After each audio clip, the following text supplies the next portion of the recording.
Marie-Sacha, Luc, soyez les bienvenus dans la troupe. Merci. Merci d'être là, les copains. Je suis tellement heureux de vous recevoir ici.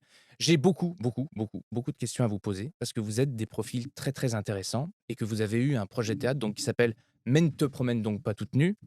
Je l'ai bien dit comme il faut cette C'est ça, fois-ci. c'est Parfait. ça. Très bien. Vous l'avez joué à Paris, vous l'avez joué en dehors de Paris. Et j'aimerais, si vous voulez bien, au cours de cette interview, qu'on détaille, vous et moi, comment ça s'est fait. Du début, c'est-à-dire lorsque vous avez eu l'idée de monter cette pièce-là, jusqu'à ce que vous jouiez enfin à Paris. Et puis ensuite, comment vous avez fait pour exporter le spectacle hors de Paris. Ça vous va comme programme? Bah, c'est super. Trop bien. Parfait. Revenons sur Men te promène donc pas toute nue. Qu'est-ce qui vous a donné envie de jouer cette pièce-là et comment est-ce que vous avez constitué votre équipe aussi? Ça, c'est intéressant. Alors, cette pièce, on avait ju enfin, il venait d'y avoir le covid. Mmh. On s'est retrouvés pendant des mois et des mois comme, des milliers et des milliers d'artistes, sans travail et on était chez nous, seuls comme tout le monde et on s'est dit: «Il faut faire quelque chose». Il y avait un créneau de libre justement dans un théâtre, parisien. À la croisée des chemins, ouais. Donc du coup, Exactement. le directeur m'a dit, au détour d'une discussion: «Bah, écoute, moi j'ai un créneau qui est toujours pas rempli en fait pour la nouvelle saison» et donc du coup, je me suis permis en fait, j'ai dit à Sacha et donc du coup, en fait, à nos amis très proches et des comédiens qu'on admire aussi, «Il y a un créneau de libre dans ce théâtre.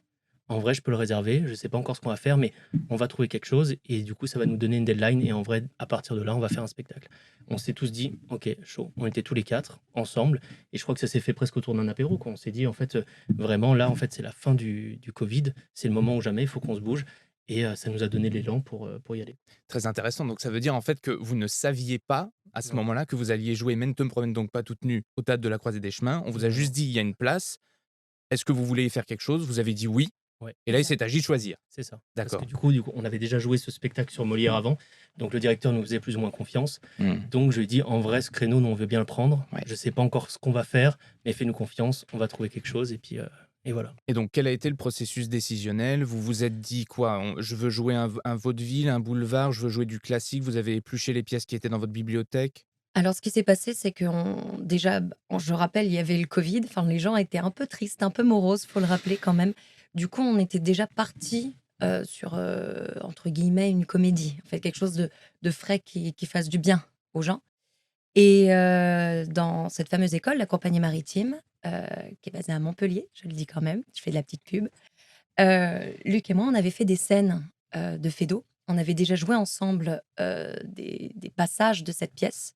On l'a toujours trouvée très bonne, très rythmée, très agréable et vu qu'on avait, bah, nos 2 copains, Flo et Valentin qui sont d'excellents comédiens, justement, on s'est dit: «Bah, tiens, on va proposer celle-là au cas où». On a fait une lecture, on leur a proposé et c'est comme si ça coulait de source.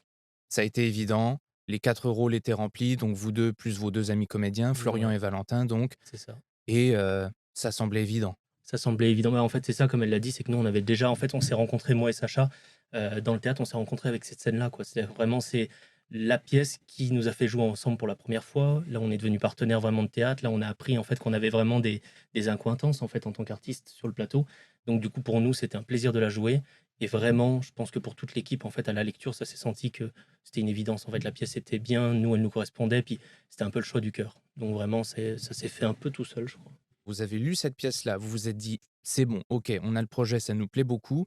Maintenant, qu'est-ce qu'on fait?» Par quoi est-ce que vous avez commencé? Vous avez fait des lectures, vous avez fait des coupes, vous avez Les répété? Ouais, les lectures toujours, hein. Mmh. Enfin pour nous en tout cas, c'est une manière de travailler Mmh. qui nous semble essentielle. Mmh. À chaque projet, on commence par des lectures et vraiment, même pour une pièce comme ça, le «Men te prennent donc pas toute nue», c'est à peu près 45 minutes de pièce. Mais même pour cette pièce, on a fait à peu près une semaine de lecture à la table tous les jours et en fait à lire, à lire, à lire, à se poser des questions quoi sur le Mmh. texte Mmh. pour pas se précipiter et puis être sûr d'avoir bien compris tout ce qui joue et puis se laisser aussi le temps d'imaginer. Parce qu'après quand on arrive sur le plateau, je trouve qu'il y a un imaginaire commun qui s'est construit et Mmh. que ça, c'est difficile. On gagne du temps Mmh. réellement avec, la partie lecture. En effet, il y en a plein qui n'aiment pas trop ce passage-là. Je peux le comprendre, mais moi personnellement, j'arrive pas à travailler sans, le moment à la table. Comme il le rappelait, ça crée un imaginaire commun, ça crée une ambiance commune et puis c'est là qu'on se pose des vraies questions et c'est là qu'on débat Mmh. et je pense que la mise en scène, elle démarre à la table. Elle démarre pas au plateau. Ouais. Là où on peut souvent penser le contraire. On n'est pas vraiment d'accord avec ça. Enfin, nous, on est d'accord, mais on n'est pas du tout Oui, d'accord sur le fait que la mise en scène, c'est qu'au plateau. OK, il y a de la scéno, il y a tout ça, mais en vrai, sans ça, c'est à la table que tu peux imaginer, tous les trucs. Dire: «Mais attends, imagine, là, il dit: "Passe-moi le sel"». Mais peut-être qu'en fait, c'est un sous-texte pour faire comprendre, mmh. quelque chose. Oui, c'est très intéressant. Donc, du coup, en fait, plus tu lis à la table, déjà, plus tu nourris ton imaginaire. Donc, quand tu vas aller au plateau, il va pouvoir se passer beaucoup de choses et tout le monde est au courant, puisque tout le monde était là aux lectures. Donc, c'est très intéressant. Et du coup, en fait, tu te retrouves à gagner du temps de répétition parce que les idées sont déjà bien en place dans ta tête. Tu peux tout de suite aller avec tes propositions au plateau. Une petite question aussi, vous étiez du coup 4 sur ce projet. Comment Ouais. vous avez choisi la mise en scène? C'était à chaque fois des débats, une décision collective? Je pense que encore une fois, c'est en lecture, c'est-à-dire que finalement, en fait, on a lu et automatiquement, il y a des choses qui nous sont semblées évidentes. Il y Ouais. a des choses où on s'est permis de proposer, c'est-à-dire que finalement, même pour un acteur, c'est-à-dire que finalement, de lire le même texte 5 fois par jour pendant une semaine, on va l'essayer comme ça, on va l'essayer comme ça, on va mettre plus d'humour, un peu moins. Et en fait, petit à petit, on voit ce qui marche. Et je crois que vraiment, comme partout, quand il y a quelque chose qui marche, en fait, tout le monde tombe d'accord. C'est-à-dire que finalement, il y a des fois, il y a un comédien ou un de nous qui propose quelque chose, on l'essaye, on se dit, ouais, c'est pas mal. Et puis 2 jours plus tard, il y a quelque chose, on se dit: «Putain non, en fait, c'était ça». Là Mmh. vraiment, là, on a touché l'évidence et je crois qu'en fait, quand tu touches quelque chose d'évident, tout le monde est d'accord, en fait. Vraiment, OK. donc en fait, le travail de lecture, il permet aussi ça, en fait, d'aller essayer des choses. Ce qui veut pas dire qu'après au plateau, on n'essaye plus rien, en fait.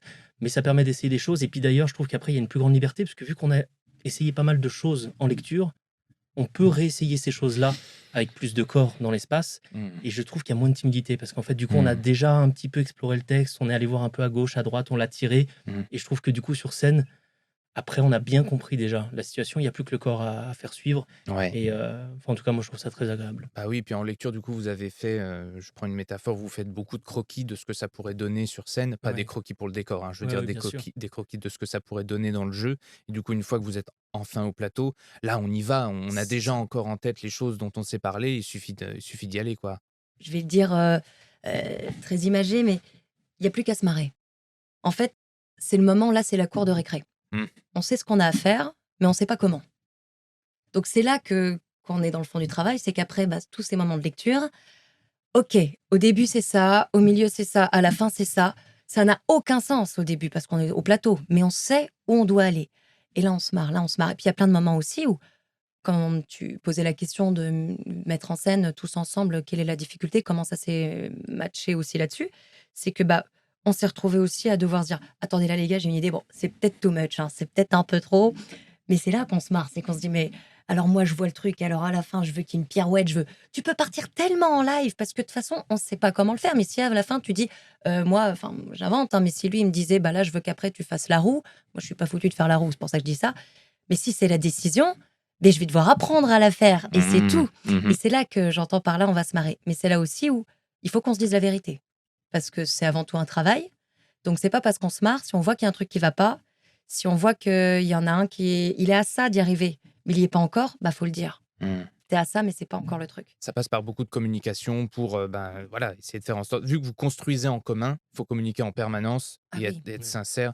Bah, je pense que de toute manière et ça s'est senti quand on vous a vu jouer, on sent qu'il y a énormément d'écoute, que vous êtes soudés. On sent que c'est un projet qui tient la route parce qu'il a été rêvé et discuté en amont et je pense que et ça, c'est une grande qualité qu'on retrouve pas dans toutes les mises en scène, c'est important de le préciser. Mais du coup, on sent par là que vous avez balayé tout ce qui pourrait être de l'ordre du regret, du non-dit, du: «Ah, j'aurais préféré ça. Ah, cette idée, je la fais, mais je sais pas, j'ai pas beaucoup de conviction». Non, là, tout le monde est à 100 là où il doit être tout le temps, ce qui fait que l'objet fini est vraiment, est génial, quoi. Enfin voilà, Ouais, merci. on vous l'a déjà dit, mais je veux dire, c'est un spectacle qui est vraiment réussi et je ne m'étonne pas du tout que vous ayez rencontré du succès après, en dehors de Paris également. En tout cas, voilà.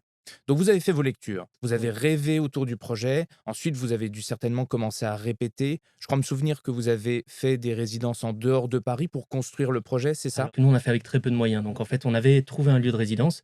Ça, Sacha t'en parlera parce que c'est elle qui s'est chargée de ça. Donc on savait qu'on avait un endroit pour, faire une résidence. Après, on a tous, aussi des projets à droite à gauche, donc on peut pas faire des résidences qui s'étalent trop. Donc il a fallu qu'on fixe un endroit où on était tous disponibles, où on pouvait tous être présents. Et le problème s'est posé, c'est de se dire: «Bon, il nous faut un terrain de jeu, un décor et pour ça, en fait, il va falloir qu'on le fasse avant». Donc c'est-à-dire qu'en fait, une fois qu'on avait fait les lectures, qu'on avait bien rêvé, on s'est mis à parler pendant ces lectures de ce qui pouvait être un petit peu l'ambiance, l'époque. Est-ce qu'on le gardait à cette époque-là? Est-ce qu'on le contemporanisait, tout ça? Et donc ça, on s'est chargé d'en parler un peu à ce moment-là. Et ensuite, pendant les... Là, il s'est passé, je pense, à peu près 3 mois entre les premières lectures et la résidence. Là, en fait, on a construit le décor pour que D'accord. quand on arrive en résidence, en fait, on ait déjà le terrain de jeu. Parce qu'à Ok. partir de là, en fait, on a pu rêver. Et là, il fallait déjà quelque chose d'un peu solide. Il nous fallait des meubles, il nous fallait des entrées. Puis c'est un fait d'eau, quoi. Donc on imagine vite des portes qui claquent et ça. Hmm. Nous, on n'a pas de porte, mais Hmm. il y a d'autres choses. Et du coup, il a fallu fabriquer ça. Donc en fait, après les lectures, ça a été d'abord la création du décor. Très intéressant ça, parce qu'en général, c'est pas du tout l'ordre par lequel les compagnies passent pour créer leur spectacle. En général, Mhm. lecture, s'il y en a, oui, peut-être, mais peut-être en général, les comédiens arrivent avec texte dessus et bon, on va travailler telle scène, c'est parti. Vous, vous avez eu, je trouve, la bonne idée de vous mettre tout de suite un cadre avec des décors et donc de vous donner du jeu, en fait, finalement. Bah, là, tu as très bien dit le terme choisi a été le mot mettre un cadre. Ouais. Bah, c'était exactement le cas parce que le décor était fait, mais l'esthétique du décor ne l'était pas. C'est-à-dire qu'en fait, on avait des murs, on avait quelques meubles. Nous, on avait fait le parti pris on avait choisi, pardon, le parti pris que la scène plutôt que dans un salon, parce qu'à chaque fois cette pièce, elle se passe dans un salon. Nous, on voulait que ce soit dans un bureau, puisqu'on a décalé ça encore plus du côté politique. Euh, Après, il fallait choisir l'époque. Mm. Après, il fallait choisir comment allaient être un peu plus les personnages. Ça allait se faire au plateau. Et c'est là qu'on a mis un peu plus d'esthétique. Par exemple, la tapisserie, on l'a choisie pendant Et les quelle meubles. tapisserie. Et quelle C'est ça, tapisserie. parce que Luc t'en parlera après. C'est lui qui a construit les décors du spectacle aussi. On fait tout maison, tu vois, ici. Ouais, mais c'est très bien parce que ça permet aux gens de se dire, c'est possible de le faire maison. Aussi, je veux dire, il y a plein de manières de faire des spectacles. On peut le faire avec 3 bouts de ficelle ou avec 50 000 € de subvention. Mais c'est intéressant de se dire: «C'est mon imaginaire, je veux que ce soit ce qu'il y a dans ma tête au plateau, par quoi ça passe» et vous êtes là pour nous répondre à ça aujourd'hui. Donc du coup, oui, créer les décors, amener une esthétique et tu l'as dit, vous avez choisi de faire jouer cette pièce dans un bureau pour lui donner un côté politique un peu plus fort. J'ai envie de dire même vous avez presque adapté la pièce à une époque qui n'est pas du tout l'époque, pour laquelle elle a été écrite. Exact. Vous l'avez fait jouer de souvenirs, c'était quoi les années 60-70? 61. On est En en 61. 1961. Vous êtes en 1961 alors que la pièce a été écrite, bon, j'ai pas le souvenir, mais 1911. d'accord, Donc donc 50 ans pile avant. et du coup, le contexte politique, n'est pas du tout le même que lorsque la Non. pièce a été écrite. Comment ça s'est fait, ces décisions-là? Comment vous vous êtes dit: «Bon, bah, tiens, il parle de tel homme politique à ce moment-là, il se trouve que c'est le ministère de l'économie de l'époque. Aujourd'hui, personne ne connaît ce Bien mec-là. sûr. On va mettre, le nom du ministre de l'économie de l'époque». Comment vous avez pris ces décisions-là? Est-ce que vous avez choisi de tout adapter? Est-ce que vous avez eu envie de mettre des petits clins d'œil, des petites références actuelles au fur et à mesure du travail? Non, je crois que là, la question, elle a été plutôt simple, en fait. C'est que dès le début, on s'est dit, quand Georges Feydeau, il fait cette pièce-là, en 1911, il parle d'hommes politiques que tout le monde a en tête. Et donc, du coup, c'est une pièce de boulevard aussi qui fait rire parce qu'on parle de politique et parce qu'on parle d'hommes politiques. Et en fait, elle s'ancre dans la réalité, en fait, cette pièce-là. Et en fait, ça semblait un peu, enfin, de notre point de vue, hein, ça semblait un peu absurde, en fait, de la reprendre à l'époque. Parce qu'en fait, ce qu'a voulu Feydeau, quand il cite Clémenceau, heu, ces endroits-là où il a voulu faire rire le public avec ces noms-là, aujourd'hui, ça marche plus, en fait. Si jamais Mmh. tu dis Clémenceau, en fait, la moitié des gens sont paumés. Donc, en fait, tu as la moitié des blagues politiques qui tombent à l'eau. Donc, en fait, pour nous, ça nous a semblé logique d'essayer de la ramener à nous parce que c'est une pièce qui parle de ça, quoi, qui rigole aussi des hommes politiques. Et si jamais tu l'as fait un petit peu, jamais tu fais une pièce un peu d'époque, une pièce un peu musée, je crois que les gens, en fait, du coup, ils passent à côté de toutes ces blagues-là. Mais c'est là où de l'autre côté, on a quand même choisi un peu le côté musée, mais les années 60, parce que même si c'était 50 ans après, mais c'était il y a déjà bien longtemps, on a choisi cette époque-là parce qu'on en revient à la lecture. C'est que pendant la lecture, la pièce ça s'appelle Mente Pro, non pas toute nue, hein, mais parce que la petite histoire, c'est que c'est un homme politique et sa femme a très chaud, et elle se balade en petite tenue dans la maison. Mmh. Nous, on s'est demandé: «Mais c'est pas possible, elle est bête ou quoi?» Parce qu'à un moment, son mari lui demande plein de fois de se changer parce qu'il reçoit un personnage important chez lui, mais elle ne Mmh. le fait pas. Pourquoi? Et on s'est dit: «C'est pas possible, elle peut pas être» parce que la première écriture de Georges Feydeau, elle a l'air un peu ingénue, comme femme. Nous, on voulait garder ça, mais sans la rendre, bête non plus. Donc on s'est dit: «Mais pourquoi, pourquoi, pourquoi?» Et là, c'est Valentin Rotillo, un des acteurs de la pièce qui joue Monsieur Hochepet, qui a fait des recherches et qui a vu que le 11 août 1961, il y a vraiment eu une énorme vague de chaleur à Paris. Mhm. Là, on avait notre époque. Parce qu'à partir de 1961, vu qu'on a rajouté de la musique, les artistes sont encore connus pour la toute nouvelle génération, Oui. comme Aznavour. Mhm. Ce sont des artistes encore connus. Et en plus, les hommes politiques, ça marche encore. Comme on entend parler de Giscard d'Estaing dedans. C'est encore des noms qui. Donc, c'est là qu'on était sur le pile-poil. Et Mhm. vu que c'est une histoire qui se passe dans un contexte bourgeois, cette époque-là, on l'a choisie parce que c'est la toute fin des bourgeois, comme on l'entend, comme on les imagine. Donc on s'est dit, c'est parfait. C'est pile le moment où les femmes, elles commencent vraiment à se revendiquer comme... c'est là au moment où elles partent au boulot elles-mêmes, Mhm. elles ont leur compte bancaire, elles commencent vraiment à se rebeller un petit peu, les nanas. Et de l'autre côté, les musiques, on les connaît, les hommes politiques, on les connaît, et on s'est dit, c'est parfait. Mhm. C'est ça, l'époque. Et c'est là qu'on l'a choisi. Et après, le décor fait, après les lectures, parce que ça s'est fait que en lecture, encore une fois, ce choix d'époque, D'où l'importance des d'où lectures. l'importance des lectures. Et c'est là qu'après, l'esthétique est arrivée. Mhm. Et en fait, j'ai envie de vous dire, l'esthétique, du coup, ça a été presque facile à poser parce que vous aviez l'époque, vous aviez dessiné vos personnages, vous aviez déjà des éléments de décor. Donc ensuite, il n'y avait plus qu'à colorier, on va dire, sur ouais, sur le schéma que vous aviez fait et bien travaillé en amont, quoi. Ouais, c'est ça. En fait, on avait des murs vides sans tapisserie. On avait au début, bon, pas tous les meubles, on en avait certains parce qu'on savait que ça allait bien marcher. Et à partir de ce moment-là, bah ouais, tu fais les Emmaüs, tu trouves du mobilier en fait qui Mhm. correspond exactement à ça. Mhm. Et après, là, c'est une partie de plaisir, quoi. Tu joues, Ouais, en fait, vraiment, tu remplis ton terrain de jeu. Parce que là, pour moi, la absolument. mise en scène, en fait, c'est un terrain de jeu. Il faut que les acteurs puissent s'amuser à l'intérieur. Et donc là, du coup, c'était plaisant parce que du coup, nous, ce qu'on faisait, c'est qu'on répétait à peu près 5 heures par jour, en fait, mais Au vraiment de minimum. répétition. Et après, on passait du temps à faire le décor, à aller chercher des meubles. Mhm. Ça nous permettait, parce que après 5 heures vraiment au plateau, t'es cramé, quoi. Et ça nous permettait, en fait, finalement, d'avoir des journées avec une grosse amplitude, sans passer 7 heures au plateau, où à la fin, en fait, tu tires Mhm. plus rien, quoi. Mhm. Surtout que Mhm. c'est une pièce qui demande beaucoup d'énergie. Ouais. Donc vraiment, voilà, on avait 5 heures au plateau. Et après le reste, on finissait le décor, on allait à Emmaüs, on se promenait, on faisait des emplettes. Donc voilà, comme ça, en fait, en une journée, on trouvait des idées au plateau et après, on les concrétisait en allant acheter un petit peu ce qu'il nous fallait. Combien de temps vous avez passé tous ensemble, du coup, en résidence? On avait... Parce que nous, on aime bien travailler pas par petites étapes, c'est-à-dire en se voyant de temps en temps. On aime se voir d'un coup, Ouais. tout le temps. Donc on avait choisi 1 mois de travail. Donc 1 semaine de lecture, 3 semaines au plateau. Mais à la fin, toujours une deadline. Ça dépend des gens. Nous, on aime bien travailler avec la deadline. Oui. Justement, il y avait cette date à Paris. On devait finir à ce moment-là. Mhm. Voilà. Mais Moi, je- pendant 1 mois, on a vécu ensemble, on a travaillé ensemble et on était tout le temps ensemble. Il n'y avait pas de chacun rentre chez soi le soir. On vivait ensemble, on avait fait en sorte d'être tout le temps, parce que c'est-à-dire les uns sur les autres, parce que comme ça, quand tu as travaillé toute la journée, tu prends une douche, tu te poses, et après, bah, c'est vrai, c'était comme ça que ça se passait. C'est après, bah, tu bois un apéro, tu manges avec tes copains, mais qu'est-ce que tu fais le soir? T'es peut-être pas au plateau, mais tu continues de bosser parce que tu rêves. Et là, le soir, c'est quand tu te mets à rêver, à rigoler avec tes copains, à dire oh putain, aujourd'hui, oh, c'était fatigant, oh là là, j'en peux plus, oh c'était. Et vous pensez vraiment que c'était une bonne idée? Non, c'est vrai que c'était une mauvaise idée. C'est là aussi que le Mhm. travail continue. C'est Mhm. quand, une fois que tu n'es plus en train de dire travail, travail, travail, quand tu es juste détendu, c'est là que je pense aussi que tu travailles encore mieux. Mhm. Mais C'est très, après, très intéressant. il y a des choses qui mûrissent, quoi. Donc, comme tu disais, en fait, c'est qu'à la fin de la journée, on a envie un peu d'exulter, on prend l'apéro, mais du coup, on va se mettre de la musique des années 60 et puis on va Mhm. danser. Et d'un coup, on dit, mais cette musique, elle est géniale, en fait, Et pourquoi on l'a jamais oui. entendue? Et en fait, on danse, on boit des coups, et en fait, petit à petit, on se dit le lendemain en revenant au plateau, et c'est la musique qu'on a écoutée hier, là, sur laquelle on a bien trippé, et on l'essaye. Et puis après, pareil, quoi. Des fois, tu as des idées comme ça à 2 heures du matin, et tu dis, putain, mais en fait, ça, c'est génial. Jamais cette idée-là, on l'aurait eu au plateau, parce qu'au plateau, il y a quand même un truc de rendement, puis on va aller chercher chez tous les acteurs. Des endroits des fois difficiles à atteindre ou quoi, donc tu peux pas trop te permettre. Mais là, en fait, en rigolant le soir, en continuant de rêver sur la pièce, tu trouves des choses et peut-être des fois des petites folies que tu testes le lendemain et tu te dis putain, ouais, en fait, ça marche.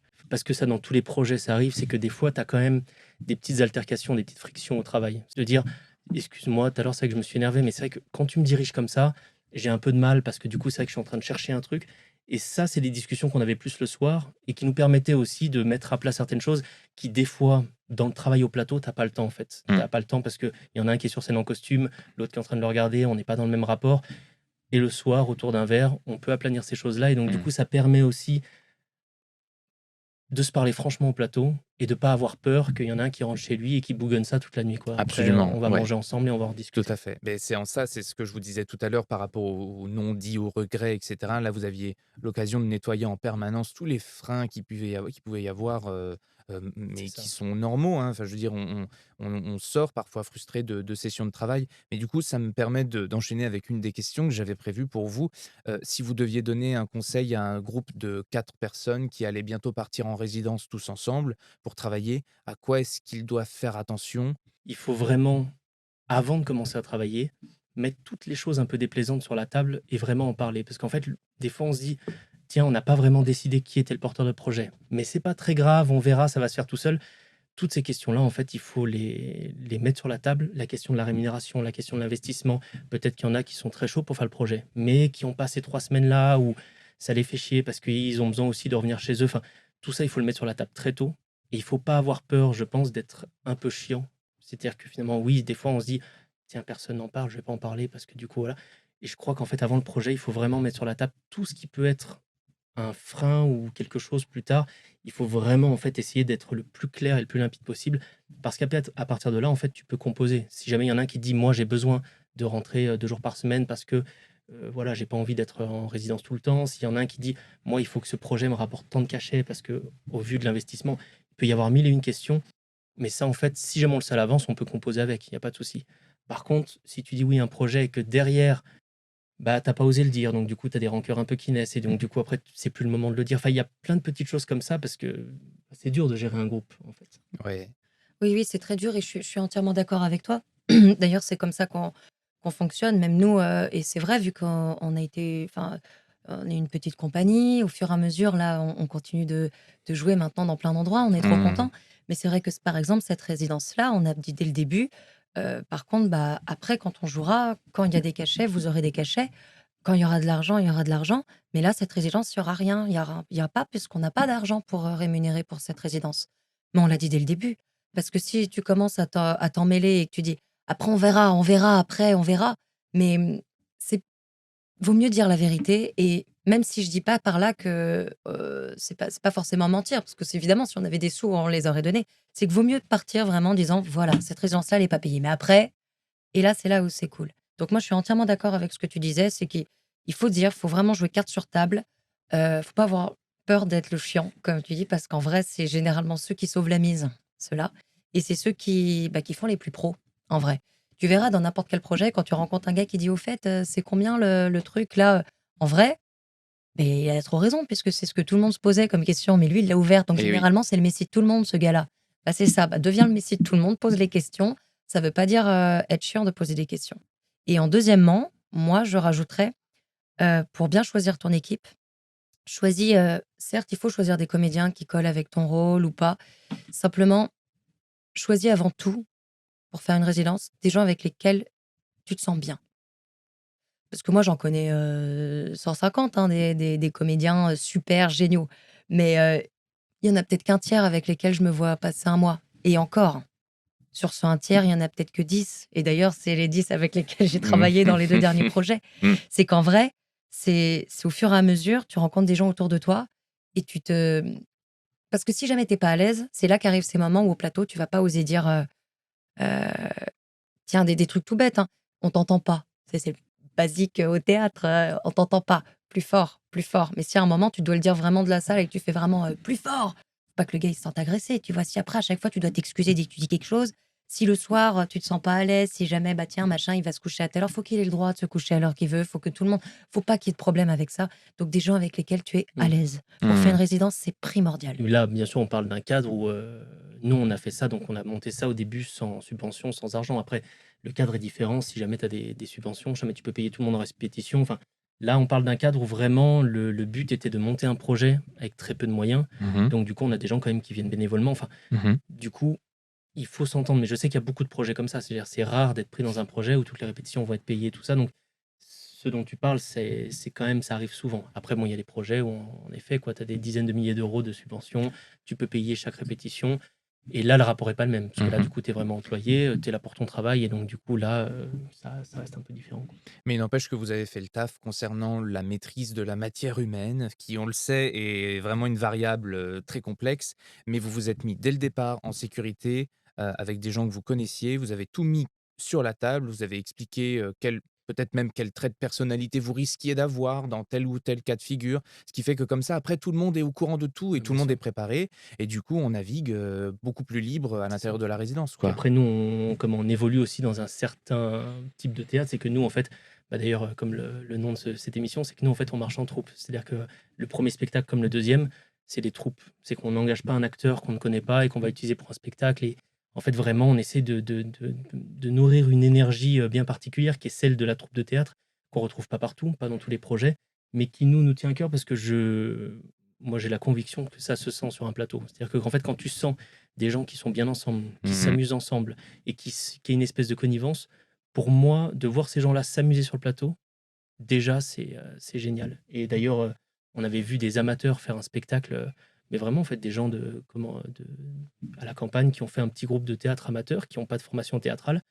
Et en fait, j'ai passé un des meilleurs moments de théâtre de ma vie parce qu'ils étaient pas, c'était pas des acteurs incroyables, mais c'est-à-dire qu'en fait, l'énergie qu'ils nous ont envoyée, en fait, cette espèce de plaisir qu'ils ont pris à nous montrer cette pièce, moi, ça a été vraiment une grosse impression de théâtre et je me suis dit: «Mais en fait, c'est ça, quoi. Là, il y a quelque chose Mmh. de très beau», et vraiment, c'était une petite troupe et ils avaient encore, comme à l'époque, les souffleurs. C'est-à-dire que vu que c'est des Ouais. gens, bah, ouais, c'était vraiment une troupe amateur, donc ils connaissaient pas tous le texte. Donc tu avais, Yvette derrière qui était avec le texte. Il y avait un trou dans le décor et elle envoyait le texte quand, Roger, Ah! et j'ai trouvé que c'était magnifique. En fait, il y avait quelque chose un petit peu c'était un peu l'essentialisme du théâtre, quoi, des gens qui sont là pour raconter une histoire, et je trouve que ça, si jamais tu arrives à apporter ça à du théâtre professionnel, il y a quelque chose que tu touches qui est, ouais, qui est très beau. Il faut que c'est ça, parce que c'est ce qu'on sentait avec cette troupe amateur, c'est que vraiment c'est grandiloquent quand je dis ça, mais ils s'aimaient. Et c'est primordial, je trouve, parce que moi j'en ai vu plein des spectacles aussi, super avec, plein de budget, des magnifiques, où tu sens vraiment qu'il y a une énergie ensemble. Et là, bah, là, ils ont tout les gars. Tu te dis: «Ils ont le talent, ils ont le travail, ils ont les sous, c'est génial».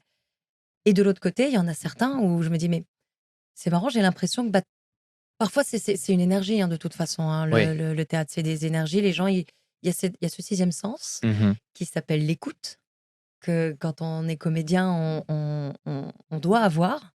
Mais cette écoute, elle se fait, de différentes manières. Mmh. Et quand tu vois des gens qui s'aiment et que tu sens que s'il y en a un qui tombe au milieu du plateau, c'est pas juste comment faire pour raconter la pièce quand même, c'est comment faire pour le ramasser, le remettre sur ses pattes, tout en racontant la pièce.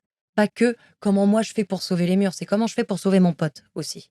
Et ça, cette énergie, elle est merveilleuse. C'est pour ça qu'il faut vraiment continuer, enfin, il faut vraiment être entouré de gens qui aient envie de donner au public, mais qui aient envie de se donner aussi entre eux vraiment du plaisir, mais tout, encore une fois, je le répète, tout en disant, enfin, tout en étant carré niveau travail.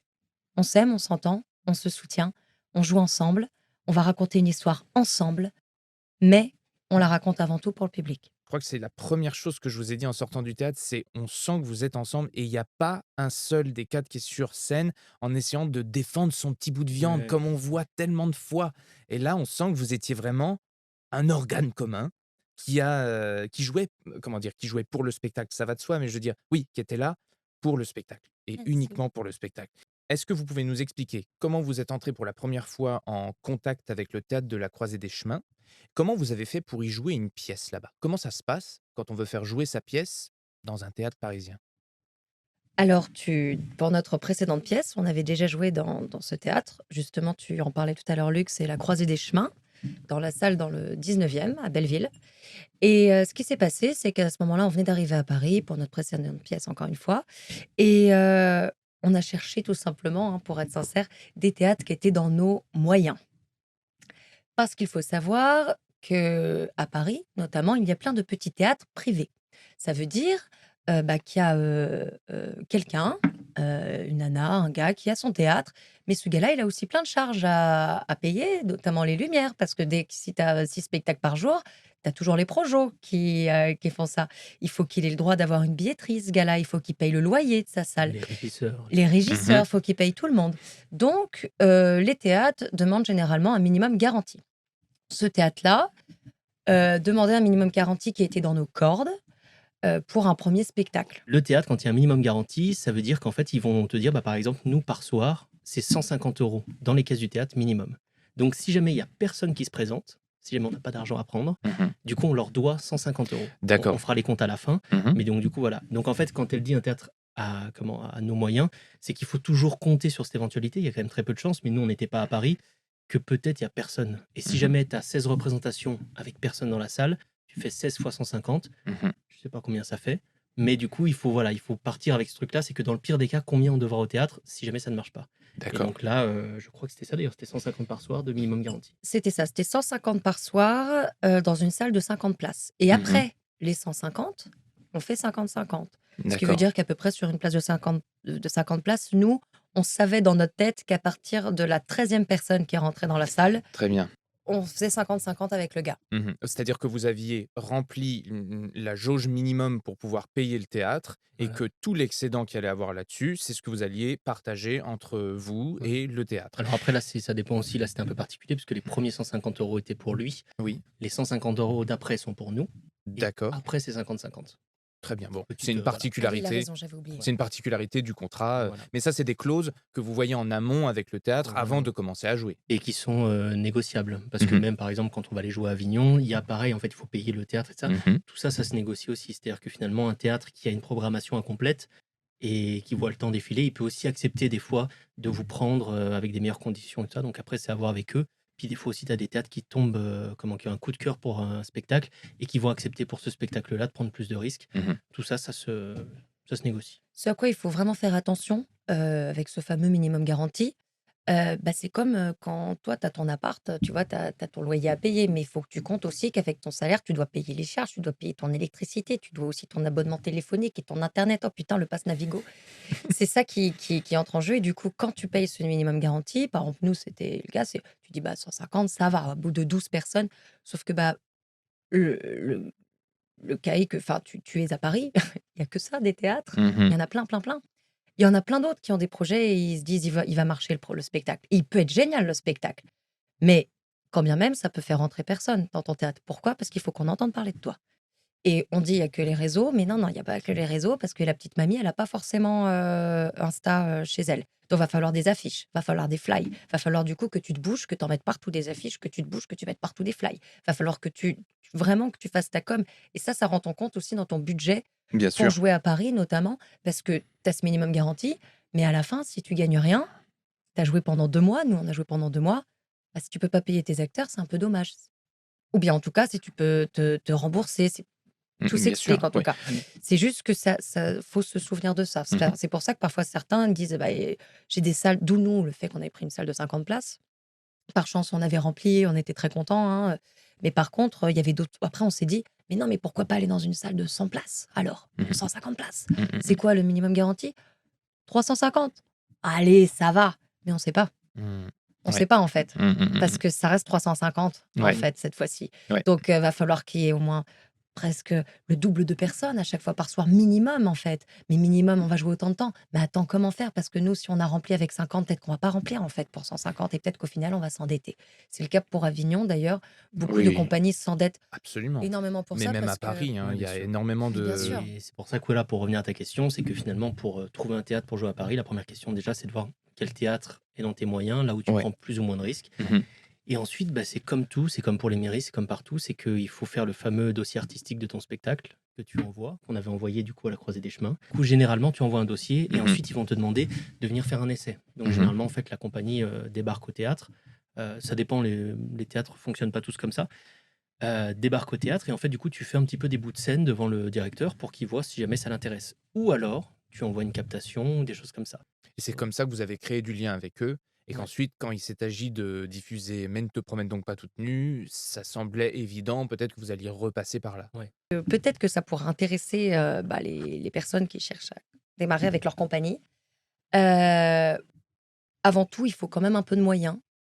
Quoi qu'il advienne, il faut quand même un peu de moyens pour pouvoir faire un spectacle. Nous, on en avait très, très, très peu, mais on avait mis des sous perso dans la compagnie. Mais après, on est allé voir, moi je suis allée voir la mère de mon village et je lui ai dit: «Voilà, moi j'aimerais jouer chez vous, mais à côté, ils ont une salle», c'était mon ancienne école qui a été, désaffectée. En fait, il y avait pour manque d'effectifs, l'école a fermé et du coup, elle était vide cette école. Donc je lui ai dit: «Est-ce que on peut répéter chez vous Mmh. et en échange, on vous fait un prix, moindre, le spectacle». Ce qui fait que quand on joue dans cette salle, on gagnait des sous et ces sous-là remboursaient les frais qu'on avait mis dans le Mmh. spectacle. Donc en fait, ça a été pareil pour «Men ne te prenez donc pas toute nue», c'est pour ça que je faisais cette petite aparté. C'est que après qu'on avait mis des sous pour les décors, pour les costumes, tout ça, une fois qu'on a joué à Show Me, c'est pour ça que, je les embrasse bien fort et parce que c'est un peu nos premiers producteurs, c'est que après ils nous donnent, les sous pour la représentation, mais qui remboursent une partie des frais. Donc nous, on a commencé comme ça, avec une résidence gratuite et puis un premier spectacle vendu en mairie qui nous permettait de financer finalement Mmh. les premiers frais, quoi. Et comment s'est passé d'ailleurs le dialogue avec la mère de ton village du coup? Tu es allé la voir et tout simplement tu lui as expliqué ton projet, tu lui as demandé si telle ou telle condition était possible. Bah, comment l'échange s'est passé? Est-ce qu'elle t'a demandé des conditions particulières? Est-ce qu'elle était inquiète sur certains points? Ça peut intéresser plein de compagnies de savoir comment faire pour jouer leurs pièces ailleurs qu'à Paris, dans la campagne dont on est, tous les 3 originaires. Hem, de savoir peut-être comment démarcher ces lieux-là. Quels sont leurs peut-être qu'elle avait des peurs particulières, des conditions, Ah oui, oui, c'était périlleux puisque d'abord, elle m'a dit non. Mais, j'ai je en fait, Vous êtes des c'est acharnés, hein? c'est que c'est un peu triste parce que le théâtre en campagne, il y en a très, très peu. C'est-à-dire que, parce que tout le monde en fait, il y a des artistes, il y en a partout. On a tendance à toujours imaginer qu'ils sont en ville, ou qu'en campagne on peut pas ou quoi. Il y en a partout des artistes. Simplement, c'est beaucoup plus compliqué quand tu as pas de structure qui t'aide pour ça. D'accord. C'est pour ça que les artistes peuvent pas y rester longtemps, Quand notamment au niveau du théâtre. Moi, par exemple, le théâtre le plus proche, il est à 1 heure de route. mmh, Et sinon, c'était à une demi-heure de route, un théâtre dont, j'ai mis 10 ans à en entendre parler. Donc quand tu veux découvrir un spectacle, tu te poses 4 fois, 5 fois, 10 fois la question: «Est-ce que ça vaut le coup que je fasse 1 heure de route? Qu'au final, bah, peut-être que ça va pas me plaire, je vais payer pour revenir en plus à 1 heure. Donc le spectacle, il démarre à 20 heures, après il va durer 2 heures. Bon, en fait, je suis pas là avant 23 heures minuit. ah bah oui. En vrai, non, tu vas pas». Ah puis s'il y a des enfants ou enfin il y a Et 1000 bien raisons, sûr, bien sûr. Et du coup, il y a même pas de com dans les villages pour ces trucs-là. Il y a mmh. même pas de d'affiches, regardez, machin. Il y a même pas de tarifs, réduits pour ceux qui ont beaucoup de kilomètres à faire pour venir. Il y a rien, il y a rien, il y a même pas de structure, il y a rien. Donc moi, quand j'ai demandé à en faire, elle m'a dit: «Non, je sais, ça marche pas le théâtre». J'ai dit: «Comment ça?» «Bah oui, bah j'ai déjà essayé». Et une fois, elle avait même fait venir des artistes marionnettistes professionnels de l'Europe de l'Est. Il y avait 2 pélos, et du coup, bah, je lui ai expliqué, mais comment s'est passée la com? Et j'essayais de prendre des pincettes. Et du coup, je lui ai dit: «Bon, bah, écoutez, vous nous prenez, mais nous, on s'occupe de toute la com Mmh. et je m'engage à ce qu'il y ait du monde. Mais nous, on s'occupe de la com». «Non, c'est compliqué, non, non, vous venez pas».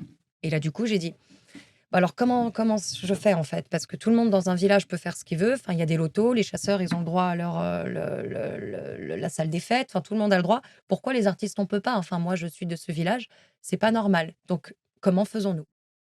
Et j'ai attendu. Je suis restée face à elle, j'ai dit: «Comment on fait?» Bah, là, du coup, il a bien fallu que, parce elle est adorable en plus, mais elle avait peur que ça marche pas. Du coup, on lui a dit: «Vous nous payez, mais vous prenez l'entièreté, des entrées et l'entièreté de la buvette, des OK. recettes de la buvette». Mmh. Ce qui évidemment, du coup, normalement, elle était gagnante. Mmh. À la moitié de la salle, elle était gagnante. On a fait un plus que complet puisque, elle attendait, 80 personnes dans cette salle. On a été plus de 130. Il y avait des gens debout, au fond, donc elle s'est remboursée entièrement. Mmh. Donc c'est ça qui s'est passé. C'est qu'en fait, à partir du moment où tu expliques à la mairie, parce qu'il faut rappeler que dans les campagnes, ils n'ont pas énormément de budget, certains petits villages. Moi, il y avait pas du tout de budget, dédié à la culture. C'est très compliqué. Mmh. Et bien là, savoir qu'ils peuvent se rembourser, savoir que ça fait que des gens viennent. La com, c'est nous qui nous en chargeons, donc on faisait tout le tour de tous les villages, à la Avignon, hein. «Eh, la campanista, ma topoda!» Bah, ça lui a plu et de Mmh. voir qu'il y avait autant de gens qui venaient, qu'il y avait un réel engouement, ça a rappelé: «Putain, c'est vrai qu'en fait, les gens, ils aiment bien aller au théâtre ici» et du coup, maintenant, c'est elle Qui qui vient vous veut voir, ouais. qui vous «À quand dit: la prochaine «À quand pièce? la À quand la prochaine?» prochaine pièce?» C'est ça qui s'est passé, c'est ne rien lâcher, mais essayer de les comprendre quand même. Bien sûr. C'est-à-dire que si elle te dit: «Bah, oui, mais moi, je veux bien vous payer», mais en fait, s'il y a personne, c'est compliqué. Bah, faut trouver des solutions ensemble. Et après, c'est là où il faut se rendre compte aussi, comme tu disais, c'est qu'il faut les comprendre, c'est que ce soit les maires ou les adjoints à la culture, en fait, ils doivent rendre des comptes au conseil d'administration et si jamais ils prennent une mauvaise décision, si jamais ils achètent un spectacle et que c'est un bide, pour eux, en fait, ça donne une mauvaise image. C'est-à-dire que finalement, ils sont dans leur mandat et en fait, il faut quand même qu'ils essayent de faire les bons choix et de dépenser l'argent comme il faut. Donc en Mmh. fait, le travail quand on s'adresse à une mairie et comme l'a fait Sacha là, c'est d'essayer de les convaincre qu'on peut le faire et que ça va marcher. Et pour ça, en fait, il faut s'en donner les moyens. C'est que nous, par exemple, donc on a commencé par Chaumusset et comme tu le disais, on a fait les marchés, on est allé poser les affiches. La salle était complète. Ensuite, on a joué dans une autre mairie. Pareil, on a fait exactement pareil. La salle était complète.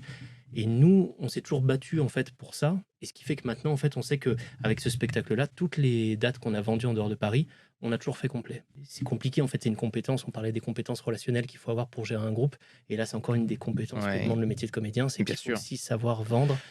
Et vendre, ça veut pas dire vendre à tout prix, ça veut dire rassurer Absolument, aussi et ouais. puis de convaincre la mairie que on peut le faire, que ça va marcher, qu'on va s'en donner les moyens en tout cas. Nous, on reste, au sein de la troupe, on reste intimement persuadés qu'une des qualités à maîtriser en tant que chef de projet, c'est des qualités de communicant. Il s'agit aussi de savoir trouver des arguments pour son projet, savoir comprendre l'autre et ce qui est complètement normal, en fait, ce qui dans toute phase de négociation est complètement, Bien sûr. présent. Mais c'est juste que ce sont des qualités et presque des passages obligés, qu'on ne maîtrise pas ou qu'on n'apprend pas. Certainement pas dans une école d'art dramatique et pas nécessairement en faisant une formation, du spectacle vivant, quel que soit le Mmh. domaine. Là, on rentre dans du relationnel, dans de l'humain. Enfin, vous faites un vrai travail de négociation Ouais, avec les lieux pour faire en sorte de comprendre leurs problématiques et en même temps, bah, de pouvoir jouer, c'est ça. votre projet. Et ne pas s'excuser de jouer. Ça, on l'a appris avec le temps. Heu, Même quand on envoie un mail à un lieu pour jouer, tu proposes un projet et tu en parles. Parce que tu es convaincu que c'est un projet. Pourquoi? Parce que c'en est un, tout simplement. À Ça partir du moment où tu t'excuses comme si c'était un atelier, peinture, «Désolé, est-ce que je peux avoir un petit créneau gratuit dans la salle?» Non, tu t'excuses pas, tu arrives, tu demandes: «Bonjour, j'ai un projet, comment faisons-nous pour qu'on puisse, ensemble faire en sorte qu'il ait lieu?» qui est drôle, c'est qu'avant, on s'épuisait à faire des grands mails. En fait, on regardait, en fait, on écrivait des pavés en disant voilà tout l'historique de la compagnie et on n'avait jamais de réponse. Et maintenant, il suffit d'envoyer en 2 lignes: «Bonjour, on a un projet, est-ce qu'on peut s'appeler?» Et en fait, on a beaucoup plus de réponses, quoi. Parce que mine de rien, en fait, je pense que ça fait un peu plus professionnel. En fait, s'ils se disent: «Bon, bah, il y a toutes les informations, c'est en 2 lignes», la personne elle a peut-être 150 mails à traiter dans la journée et c'est vrai qu'en fait, les gros pavés, je suis pas sûr qu'ils les lisaient Oui. et je pense que même il devait se dire: allez, hop, c'est du théâtre, alors que là, en 2 lignes, au moins, c'est clair, concis, Mmh. on s'excuse pas et je crois qu'on a plus de retours. Mais il y a aussi un truc très intéressant chez vous, c'est que, bon, bah, là, on vient d'évoquer, des compétences de communication, des compétences de presque de négociation, en tout cas de prise en compte des problématiques des autres.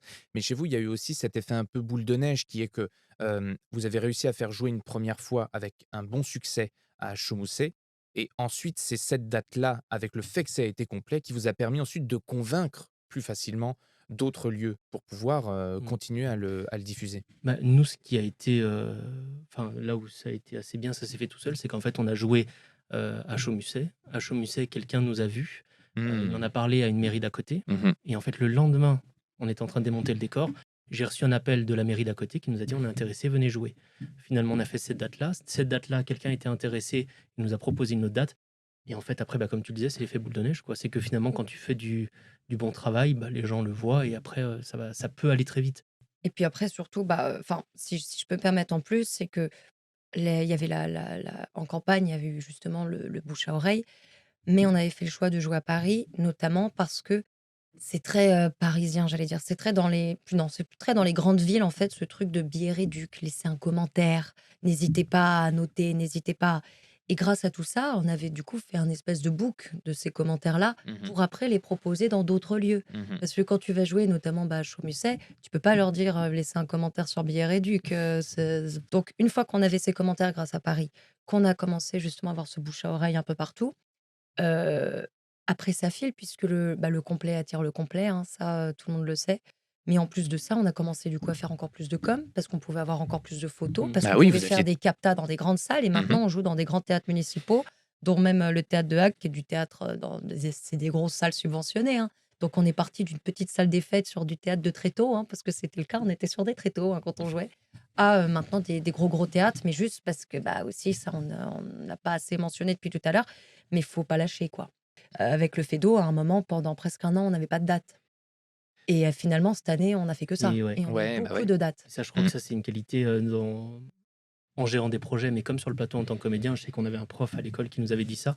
Il nous avait dit: «La plus grande qualité d'un comédien, c'est sa ténacité». Il nous avait dit: «Là, vous êtes tous formidables, mais après l'école, sur les 15 que vous êtes, il y en a peut-être 2 qui feront ce métier». Et de temps en temps, c'est bien d'écouter aussi les conseils de Luc et de Marie-Sacha de la troupe Stomatopoda. Je ne sais pas si vous les connaissez. Ils Vous sont pouvez les formidables, ils sont retrouver en formidables. écoutant la troupe, ils vous donneront de très bons conseils. Mais bien sûr, c'est comme ça qu'on finit par faire d'un premier projet, un projet professionnel de vie qui vous Ouais, accompagne sur plusieurs années. ouais. C'est pour ça qu'on vous reçoit, pour que vous nous en parliez, parce que du coup, ça va permettre à d'autres d'être renseignés et de se dire: «Ah oui, la ténacité, c'est vrai et ce village-là qui m'avait dit non, peut-être envoyer un mail quand même». Enfin voilà, il suffit parfois de pas grand-chose pour se dire: «Allez, j'y remets un coup, peut-être que finalement ça C'est va compliqué, prendre». hein. Moi, par exemple, pour exemple, on a joué dans La mairie de Sacha. Moi, j'habite, dans une petite ville en Savoie et notre, association est basée, le siège social est en Savoie. Donc en fait, cette ville s'appelle Ugine. On est une association uginoise et ça fait 2 ans que j'envoie des mails et que j'ai pas de réponse. Et là, je viens d'avoir une réponse après 2 ans. Mais 2 ans d'envoi de mails, c'est-à-dire que finalement sans réponse, à appeler, on est passé, on demandait des rendez-vous, on appelait et c'était, la porte était close, quoi. Et du coup, il a fallu, 2 ans avant que, on arrive à obtenir un rendez-vous, ce qui est complètement fou, en fait. Oui, bah, ouais. Mais c'est comme ça. C'est même pire que ça, c'est pour ça qu'encore une fois, on en revient à la ténacité, c'est qu'on a même eu aussi, 1 ou 2 fois des non de cette mairie-là parce que c'était compliqué par rapport enfin, parce que c'était compliqué de faire du théâtre notamment.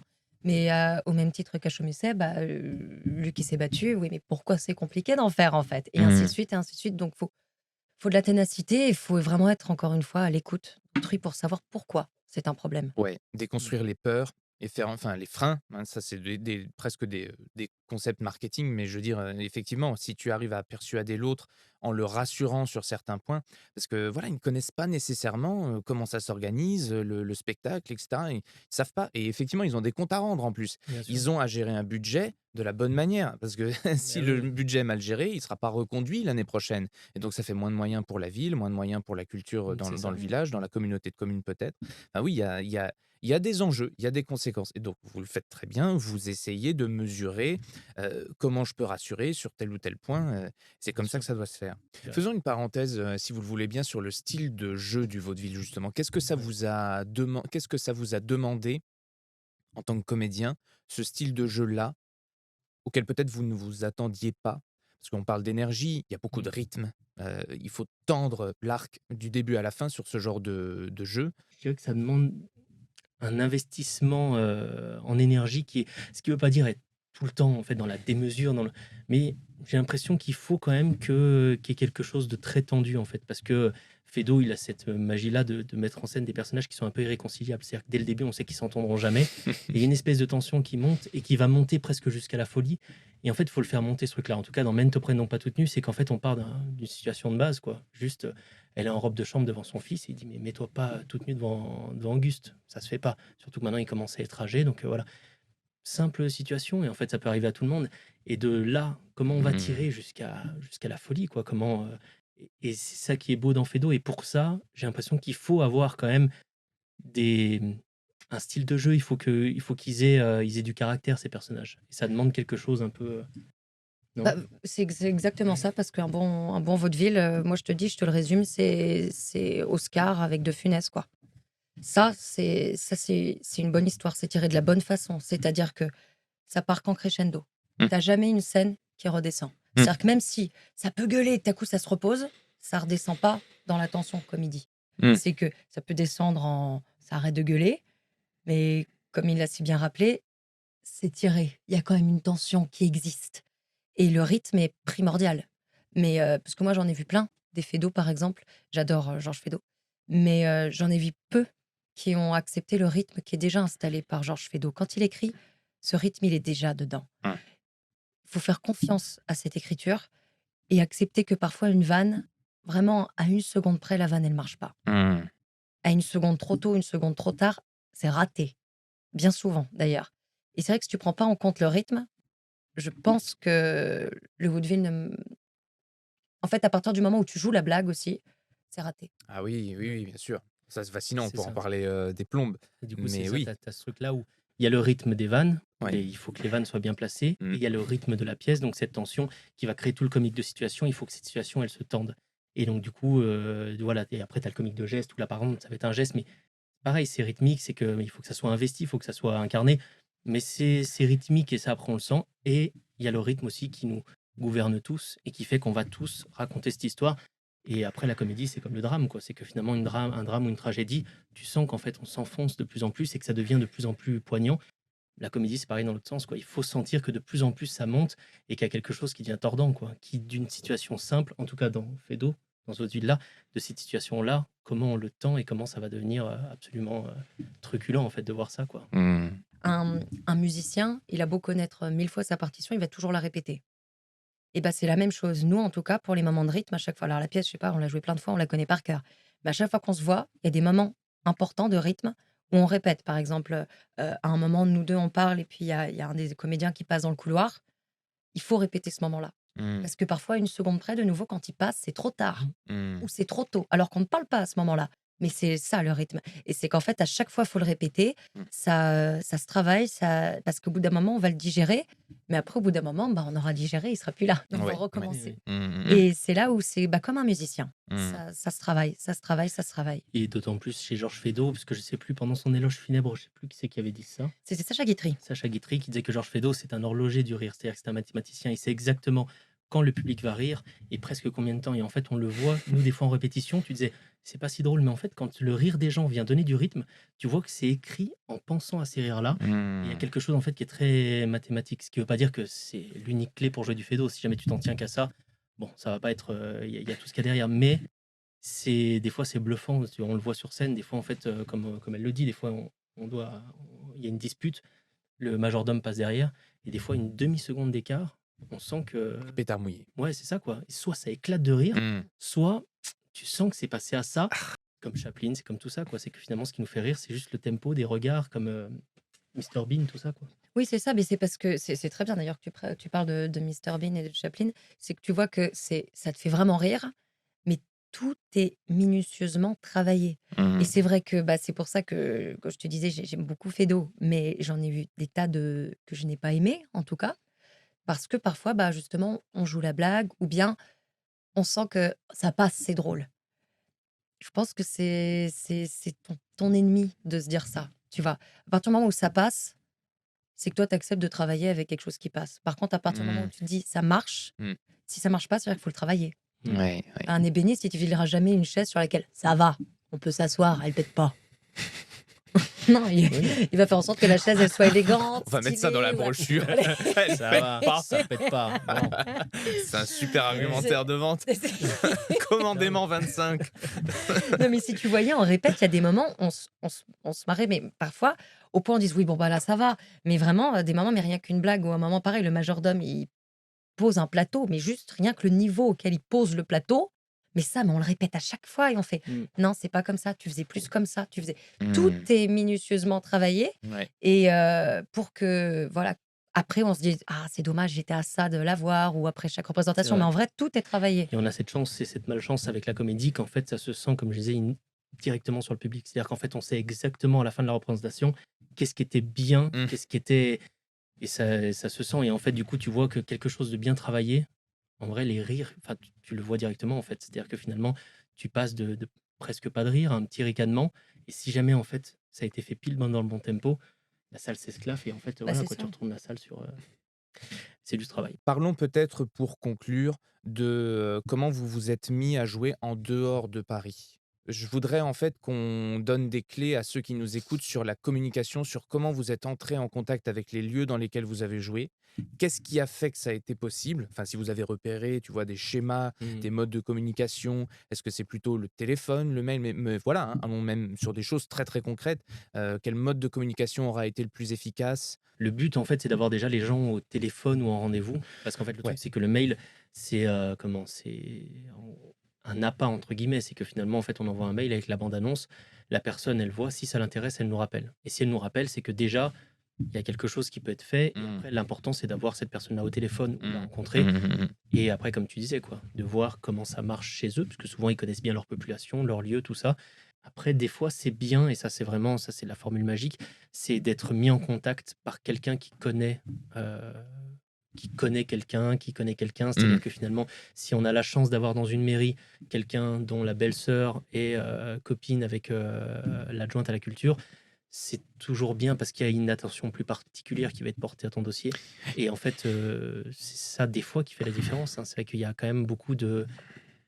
C'est malheureusement ou heureusement, enfin, je sais pas, mais c'est un métier de contact. Et même dans Bien ces sûr. choses-là, c'est que finalement, si on peut avoir un petit plus qui va faire qu'on va jeter un œil un peu plus rigoureux au dossier, c'est faut prendre ça, quoi. Une chose très intéressante que tu as dite, on a envoyé des mails avec une bande annonce. Tu peux nous en parler un petit peu de ça, cette bande annonce? Comment vous l'avez tournée? À quel moment vous vous êtes dit: «Oh, il nous en faut une», pourquoi vous l'avez fait? Parce que ça doit être c'est un élément déterminant. Le mailing est effectivement une prise de contact, très intéressante et les gens consultent leurs mails, en fait. Ouais, Mais beaucoup les ignorent. Enfin, comment dire? C'est-à-dire qu'ils les ouais, consultent, ouais. mais il y a pas d'action suivie. C'est-à-dire que ça n'a aucun effet d'envoyer des emails, à tout va et cetera. En revanche, ce qu'on a constaté, nous, avec la compagnie et que vous avez peut-être constaté aussi, c'est que lorsque tu envoies un email qui est déjà personnalisé et qui contient toutes les informations, comme tu disais tout à l'heure, avec éventuellement un aperçu de ce que, l'objet artistique peut donner, il y a un raccourci. Mais mon Dieu, mais tu as fait 90 du Ouais, travail, ouais, c'est ça. vraiment. Je dirais que oui, en fait, pour tout projet, en fait, c'est primordial, surtout à l'époque d'aujourd'hui, c'est vraiment primordial, en répétition, en résidence, à la première et tout ça, de faire le maximum de photos possible. Faire des photos, appeler un pote qui prenne des photos de répète et tout ça, d'avoir un maximum de contenu. Dès qu'on peut aussi, de filmer. Nous, à la base, on avait déjà fait une bande-annonce au début avant même de jouer. C'est-à-dire que finalement, on s'était dit: «Tant pis, on va essayer». On se mettait dans le décor. C'était pas vraiment les scènes, mais en fait, on avait fait une bande-annonce style années 60, juste avec les personnages qui sont là, qui regardent le journal, d'un coup qui regardent la caméra. Un peu, Ma sorcière bien-aimée presque, enfin, tu vois? Quelque chose d'un peu drôle. Mais en fait, c'est primordial parce qu'en effet, c'est-à-dire qu'un mail comme ça, un peu froid, hem, Mais comme si, tu le dis, en fait, ça passe très vite. En fait, il y mmh, en a plein des gens qui proposent et ce qu'il faut, c'est juste que ton mail, il soit accompagné de quelques photos, de visuels et mmh, d'une mmh bande mh. annonce Ouais, où la ouais. personne se dise, en fait, le soir en rentrant chez soi: «Putain, c'est vrai, attends, j'avais regardé le mail tout à l'heure et tout ça. Putain, c'était pas mal la bande annonce». Si jamais tu Mmh. arrives à l'accrocher pour un spectacle comique, si tu arrives à le faire rire sur une petite bande annonce, un petit truc, il va se dire: «Putain, c'est vrai que c'était pas mal» et ça me donne envie d'en voir plus.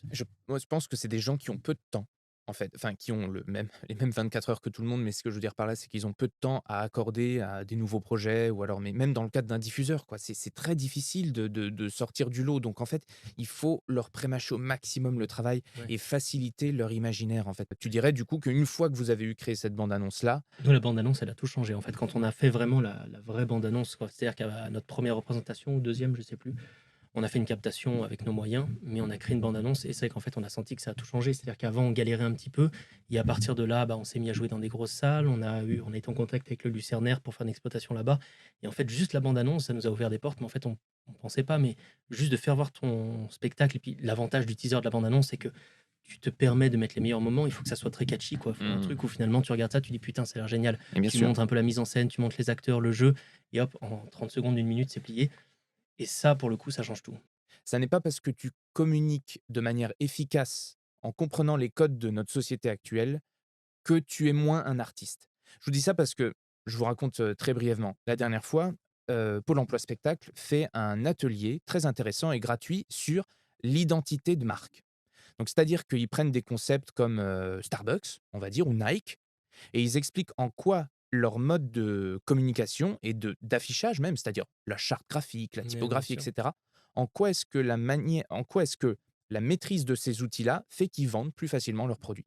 C'était très intéressant, on était 200 à peu près en visioconférence, à en apprendre plus sur ce sujet-là et dans le chat, énormément de personnes réagissaient et étaient révoltées de dire: «Mais vous comprenez pas, nous, on est des artistes, on veut pas faire du marketing, on n'est pas là pour vendre des produits» et pour moi, c'est un problème. Il faut qu'on s'éduque aujourd'hui dans le spectacle vivant pour faire en sorte d'être plus efficace et de faire jouer nos projets qui artistiquement et humainement sont nécessaires.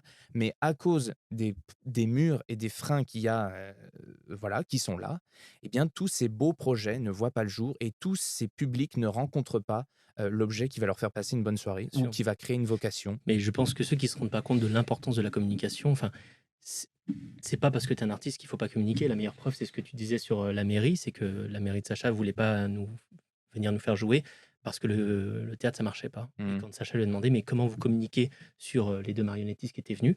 Elle dit: «Bah, comme d'habitude, on fait l'affiche, tu sais l'affiche, feuille A4 jaune imprimée noir et blanc, tu sais, comme l'affiche du loto, quoi». Ah oui. Et tu dis: «Beh, ouais, mais alors le problème, c'est que moi, si je suis là, si je vois ta petite fiche, jaune imprimée en noir avec spectacle de théâtre, j'y vais pas. C'est en vrai, je fais pas confiance à ça. Enfin, tu vois, je me dis: «Ça va être le petit spectacle de la campagne» et en fait, nous, il a suffi qu'on arrive simplement avec les mêmes affiches que tu mettrais à Paris dans les colonnes Maurice.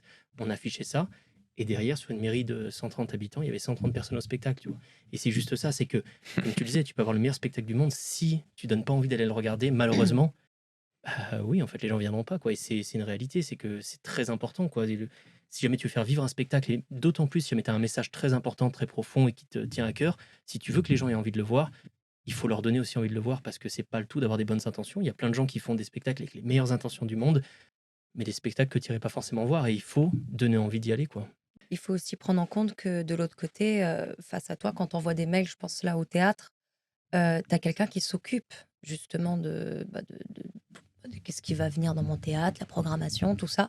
Mais ils en ont 50 minimum des mails par jour.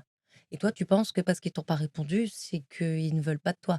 C'est possible, mais c'est pas sûr. Mmh. Et du coup, notamment, je repensais là, parce que tout à l'heure, tu parlais du Lucernaire. Moi, je me souviens que la femme que j'avais eue, elle avait dit: «Ah bah oui, bah, j'étais intéressée, mais je me souvenais plus de votre nom, j'arrivais plus à retrouver dans mes mails, vous savez, j'en ai 200 par jour». Et oui. D'où la nécessité de réenvoyer. Et c'est ça aussi qu'il faut prendre en compte, c'est que si tu attends que les gens viennent à toi, faut redescendre d'un étage aussi. C'est Mmh. là où, d'accord, c'est vrai que nous, par exemple, la pub, la com, on n'aime pas. Nous, on n'aime pas se vendre, on est nuls là-dedans, on n'est pas mais il faut le faire. Pourquoi? Parce que en vrai, c'est normal que les gens te connaissent pas. Il y a un moment, enfin, faut redescendre un petit peu.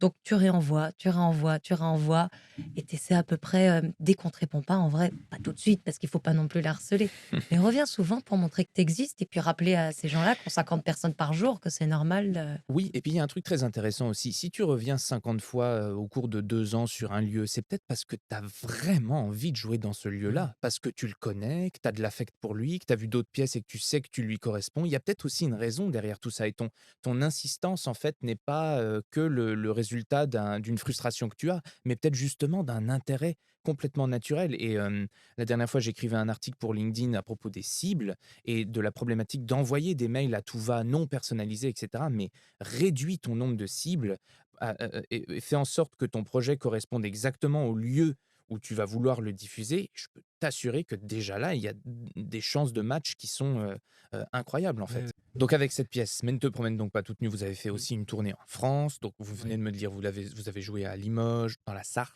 vous avez joué à Nogent aussi. C'est une tournée pour vous qui a rencontré un franc succès, vous diriez?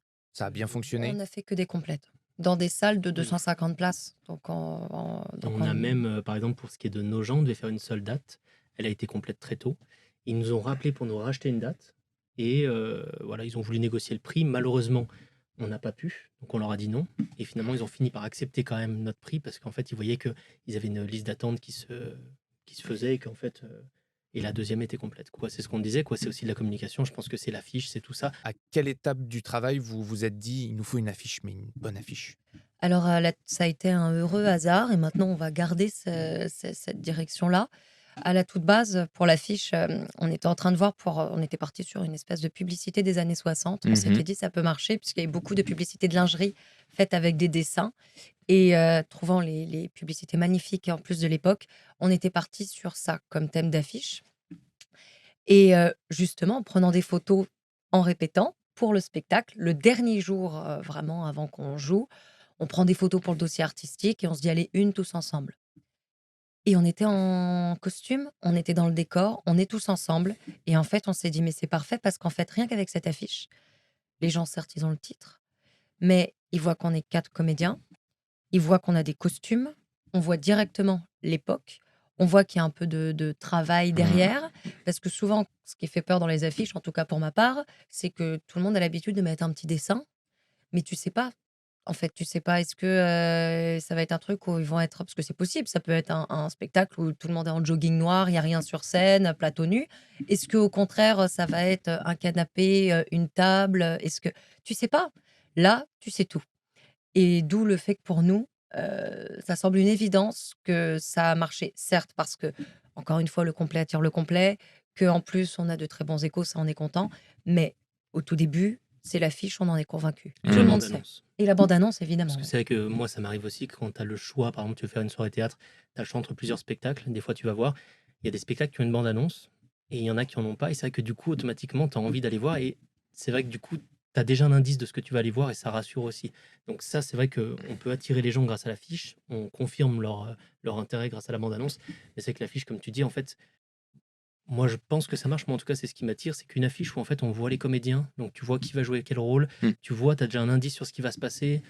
Tu as déjà les décors, tu as les costumes, donc en fait, du coup, il y a beaucoup d'informations et c'est vrai Mmh. que du coup, moi, des fois, après ça, c'est moi personnellement, mais les affiches où, par exemple, on a juste un dessin ou quoi, il faut vraiment être très intelligent sur ça parce que moi, souvent, ça a tendance à pas me donner assez d'informations ou alors ça peut marcher, hein, mais du coup, j'ai l'impression que ça demande, beaucoup d'intelligence sur la conception de l'affiche. Ouais. Là où finalement, c'est vrai que d'avoir une photo, heu, des comédiens sur scène pendant ou juste une photo du spectacle, parce que là, c'est pas pendant la représentation, c'est en répétition, mais enfin, c'est sur le plateau, quoi. Mais du coup, j'ai l'impression que c'est important aussi que les gens puissent se dire: «Tiens, c'est ça que je vais voir». Parce Mmh. que le théâtre, je sais que moi, j'ai eu beaucoup d'échos comme ça. Il y a beaucoup de gens aussi, des fois, on va voir du théâtre et on est un peu déçu en fait, des fois, de ce qu'on voit. Il y a tellement de théâtres différents. Il y a du théâtre, c'est pas ton théâtre. Il y en a, c'est un peu plus proche de ce que tu aimes bien et je crois qu'on a besoin, enfin, en tout cas, moi, j'ai besoin de savoir à peu près ce que je vais voir parce que j'ai pas les moyens d'aller faire, 60, 60, enfin, d'aller voir 60 spectacles dans l'année. Donc du coup, je trouve que c'est important de donner des informations. Bah, puis chaque information finalement peut être un argument en faveur du spectacle, Oui, bien aussi. Vous sûr. l'avez très bien dit, on montre le décor, on montre l'époque, on montre les 4 comédiens. En plus, vous faites des têtes dessus où on a déjà la caractérisation de C'est votre ça. personnage, donc vous êtes presque déjà en jeu quand on vous voit, Bah, dans l'affiche. il y a plein d'indices, quoi. C'est-à-dire que finalement, Ouais. sur le bureau, on voit la radio, on sait que la musique va être un peu importante. Enfin, si jamais tu veux déchiffrer un peu l'affiche, on voit qu'en effet, il y a le rival politique qui est très étonné parce qu'elle est en petite tenue. On comprend déjà directement un peu ce qui va se passer. Et je pense qu'aussi, on a cette force-là dans l'affiche, d'avoir une affiche qui fait un peu sérieuse, Mmh. avec un titre «Mais ne te prenne donc pas toute nue». Et en fait, on voit que ça va être très drôle, Mmh. mais on ne surjoue pas sur l'affiche quelque chose qui est complètement un peu burlesque ou quoi. L'affiche est un peu elle fait enfin, c'est souvent ce qu'on nous a dit, elle fait un peu, affiche de film et il y a quelque chose d'un peu sérieux dans l'affiche, enfin pas tous les points, mais un peu ça.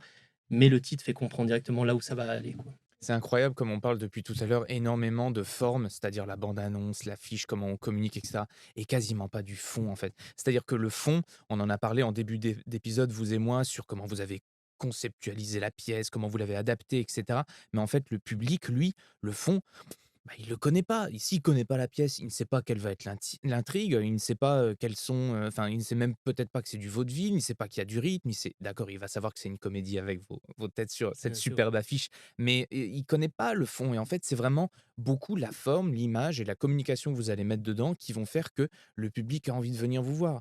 Donc en fait, si je vous résume tout ça, c'est pour ceux qui nous écoutent pour leur dire que c'est fondamental, en fait, et qu'il faut au moins apprendre à maîtriser ce qui fonctionne et ensuite à chercher à l'exécuter, mais avec ses propres moyens. Parce que vous l'avez très, très bien fait. Vous n'avez pas fait venir, un photographe avec une caméra RED à 10 000 €, loué à 1 500 € pour la journée, et cetera. Pas du tout. Vous l'avez fait avec vos propres moyens et très bien fait et donc vous avez fait un théâtre de débrouille avec un grand D, mais dont la qualité est exponentielle par rapport à l'investissement initial, presque Bien sûr. vraiment investissement initial, je précise, en termes de moyens et non pas en termes de travail. Oui, on a 4 comédiens qui ont été formés et en fait, qui connaissent Mmh, leur travail. Donc en fait, mmh, sur scène, là, pour le coup, c'est beaucoup d'investissement et là, pour le coup, c'est des 4 comédiens qui ont très tous une juste. formation professionnelle. Oui, Donc en fait, le fond, nous, il est maîtrisé. Ça, il y voilà, a 0 débrouille. Par contre, après, c'est vrai que tout le reste, quoi, ce qu'on disait, c'est que toutes les capacités, un peu satellites que ça nous demande, là, exactement, on s'est débrouillé. Mais en étant exactement. sûr que ce qu'on fait sur le plateau, Mmh, mmh, mmh. on n'a pas à en rougir, quoi. Et je suis intimement persuadé, en fait, que dans notre, environnement proche et dans le spectacle vivant, il y a énormément de fonds qui sont qualitativement, pour rester dans fond et forme, qui sont qualitativement aptes avec des comédiens professionnels, avec des thématiques hyper importantes à aborder sur scène, qui vont créer des vocations dans le public, des petits qui vont ressortir complètement émerveillés, qui vont vouloir s'inscrire dans un cours de théâtre juste après, mais qui, à cause de la forme, ne parviennent pas à jouer sur scène. Et c'est tout l'objet Ouais. de notre échange, vous et moi, c'est de faire en sorte que ça soit possible. T'as pas d'autre choix que de penser qualité, travail, communication. Si tu arrives à mêler ces trois-là avec brio, tu tournes. C'est super. Ça serait presque la phrase de la fin, mais j'ai encore une question à vous poser. Mais ce que tu viens de dire là, vraiment, j'ai envie de l'encadrer dans ma chambre, Allez. dans des tableaux qui tournent en boucle. Tu sais, un Ouais. tableau vidéo de Sacha en train de nous dire qualité, travail et Détermination. persévérance, ténacité. Et tu sais, tous les matins, tu te lèves et tu vois ça. Tu vois Sacha et tu tournes. Rouler jeunesse. C'est super. Une dernière question pour vous. Oui. Si vous aviez un conseil à donner à une troupe de quelques comédiens qui veulent monter leur premier projet, spontanément, la première chose qui vous vient à l'esprit, à quoi il faut faire attention, qu'est-ce que vous leur diriez? Moi, j'ai envie de dire un truc, mais en fait, c'est le truc que tout le monde dit tout le temps, quoi. C'est que finalement, j'avais peut-être envie de dire, en fait, il faut pas attendre qu'on te donne comment qu'on te donne un projet, une opportunité. En fait, il faut y aller. En fait, si jamais, par exemple, tu as des comédiens, si jamais, par exemple, vous êtes 3, vous êtes 4, vous êtes 5, vous êtes 6, peu importe, même si jamais t'es tout seul, même si vous êtes 2, trouvez une pièce qui vous plaise et vraiment, allez-y et n'attendez pas qu'on vous tende forcément la main. Allez la chercher, cette main. Et en vrai, il y a toujours des solutions. On n'a pas d'argent, tu demandes à une mairie de prêter une école. Enfin, ça, c'est notre exemple. Mais il y a 1000 façons, en fait, d'avancer. Que même là, en nous écoutant, on peut peut-être donner 2, 3 clés. Mais en fait, on va vraiment les saisir Bien sûr. en les faisant. Et en fait, du coup, en faisant, on se trompe. Nous, on a fait un premier spectacle. Au deuxième, on a vu ce qu'on avait raté sur le premier. Au troisième, on verra ce qu'on avait raté sur celui-là. Mmh. Et en fait, il faut y aller. Je pense que du coup, on a tous, je pense, ce truc-là d'être un petit peu, des fois, un peu trop dur envers nous. C'est-à-dire qu'en fait, on veut toujours essayer de faire en sorte que ce soit parfait. Et je crois qu'il faut admettre le fait que tu vas faire un projet et il sera pas parfait. Ça sera sûrement le moins bon de tous les projets que tu vas faire dans ta vie, Mmh. parce que le deuxième sera meilleur. Mais en fait, il faut t'autoriser à faire quelque chose qui sera pas parfait. Et tant pis, on va se planter un petit peu. Il y a des choses qui seront super. On va peut-être être repéré sur un petit truc. Et le deuxième projet sera mieux. Mais si on attend de faire quelque chose qui soit absolument comme on le rêve, Mmh. le problème, le risque, c'est Eh oui. d'attendre trop longtemps. Mieux vaut fait que parfait, on apprendra sur le chemin, mais c'est l'action qui te donne l'opportunité de progresser, quoi. Je Oui, pense. parce qu'une fois que tu seras sur le terrain, là, tu feras en sorte que que ce soit parfait. Évidemment, comme tu le rappelles, ce sera moins bien que normalement le prochain projet, mais la scène, c'est un terrain de jeu, on le sait, on est là pour s'amuser, mais faut quand même privilégier la qualité. Donc en fait, même si en effet, il faut y aller, en fait, t'y vas, c'est tout. Mais une fois que tu es sur le terrain, dis-toi que de toute façon, là, tu dois quand même faire de la qualité. Après, évidemment, tu diras toujours oh putain, l'ancien projet, il était pas ouf. Mmh, Alors que sur mmh. le coup, vraiment, c'est de la qualité. Donc tu te Eh oui. surpasses, Mmh. tu t'amuses, mais surtout, tu te mets pas de barrière parce que s'il y a bien un endroit où il y en a pas, c'est la scène, moyen ou pas. Si tu veux une grande roue, tu trouveras les moyens d'en avoir une. Tu mettras un gars comme ça et ça suffira. Mmh. Mmh. Voilà, juste, il faut faire. Vous êtes tous les 2 d'accord, du coup, sur le conseil à donner? Pour vous, c'est ça, c'est l'action, c'est la même chose? Je pense qu'il faut y aller, ouais. Je pense qu'il faut Mmh. y aller. Et comme tu le disais, par contre, il y a une chose, c'est que finalement, faut, faut essayer de faire les choses avec le plus de cœur possible et il faut s'appliquer dans tout. Et il faut pas hésiter, comme on le disait au début de l'émission, faut pas hésiter quand quelqu'un, par exemple, est pas tout à fait juste et tout ça. Ça peut être très dur au début. Pas hésiter en fait à dire, à faire les retours, à toujours finalement communiquer et à essayer de travailler la meilleure façon possible. Mmh. Mais par contre, à y aller, quoi. Il faut y aller une fois qu'on est sur le terrain, essayer de faire ce qu'on sait faire le mieux possible. Raconter pense. des histoires. Et tu tournes. Et tu tournes. Merci Marie-Sacha, merci Luc. On le rappelle, c'est la Merci. compagnie Stomatopoda qu'on a reçue aujourd'hui. Merci infiniment les amis. Merci Merci à beaucoup, toi. merci infiniment.